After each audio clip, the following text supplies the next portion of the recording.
اس وقت میں صحابہ کرام کی عجیب حالت تھی، اور منافقین لوگ کہہ رہے تھے کہ کیا مزہ تھا، کیا عبادت تھی۔ اور پیارے حبیب صلی اللہ علیہ وسلم کے وصال کے بعد انہوں نے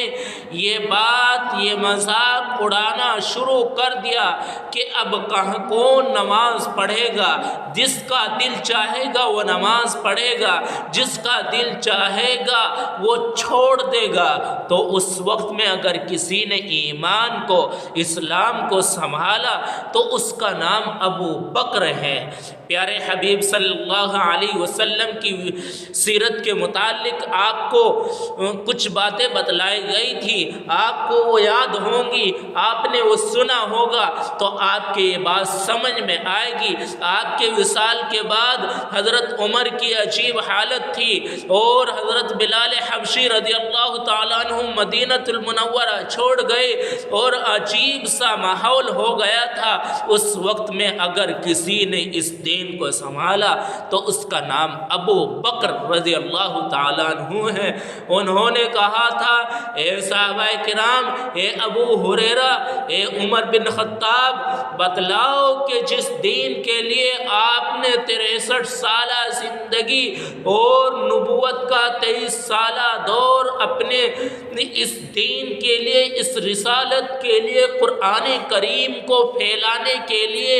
اور اس کو سیکھنا اور سکھانے کے لیے اپنی زندگی لگا دی، کیا آپ کے وصال کے بعد، آپ کی وفات کے بعد ہم اس دین کو چھوڑ دیں گے؟ صحابہ کرام نے فرمایا کہ ایسا نہیں ہے، بلکہ ہم تو اس دین پر رہیں گے۔ اس وقت میں حضرت ابو بکر رضی اللہ تعالیٰ عنہ نے کہا تھا کہ اس دین کو پھیلانا میرا اور آپ کا اور آنے والے تمام مسلمانوں کا کام ہے، کیونکہ اب رسول نہیں آئیں گے، اب پیغمبر نہیں آئیں گے۔ حضرت ابو بکر رضی اللہ تعالیٰ عنہ نے تقریباً 2.25 سال خلافت پر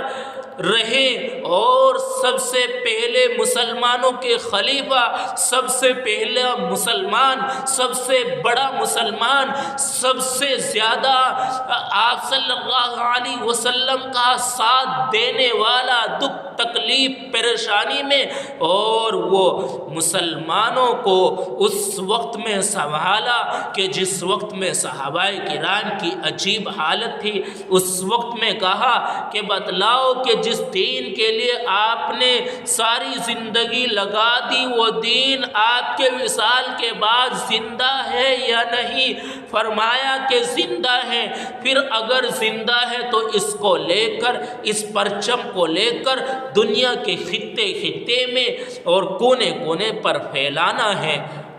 حضرت ابو بکر رضی اللہ تعالیٰ عنہ کی بات سننے کے بعد صحابہ کرام کے اندر ایک جذبہ ہمت پیدا ہوئی، اور اس وقت میں حضرت ابو بکر رضی اللہ تعالیٰ عنہ نے اپنے دور خلافت میں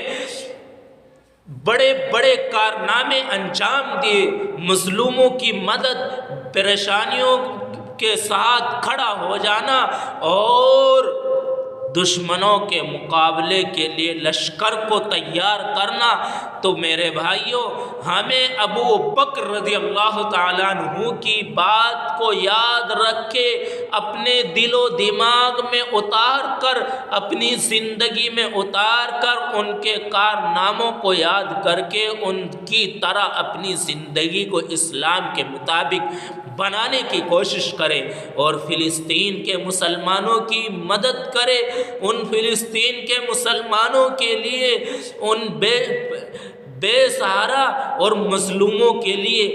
فلسطین ہی کے نہیں بلکہ مظلوم جہاں بھی کہیں، چاہے ظلم کسی برادری پر ہو،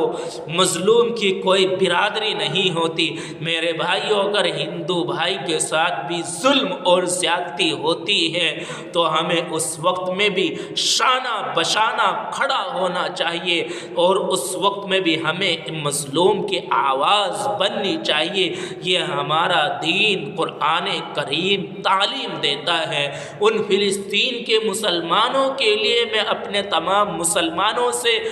درخواست اپیل کرتا ہوں کہ ان کے لیے دعائیں کرے۔ حسبنا اللہ ونعم الوکیل، اللہم انا نجعلک فی نحورہم ونعوذ بک من شرورہم، لا حول ولا قوة الا باللہ، لا ملجأ ولا ملجأ من اللہ الا الیہ۔ اس وظیفے کو پڑھ کر ان کے لیے دعائیں کرے اور اپنی عبادت کو بڑھائے، اپنی نماز کو پڑھائے، سورہ نو کی تلاوت کرے، قرآن کریم کی تلاوت کثرت سے کرے، اور ان بے سہارا، ان مظلوم جو معصوم بچے جام شہادت نوش کر گئے،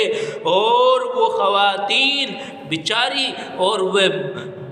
مرد حضرات اور وہ معصوم حضرات جن کے لال لخت جگر دنیا سے چلے گئے، ان کے لیے دعائیں کرے۔ اللہ تعالیٰ ان کی شہادت کو اپنی بارگاہ میں قبول فرمائے اور ان کے متعلقین کو صبر جمیل نصیب فرمائے۔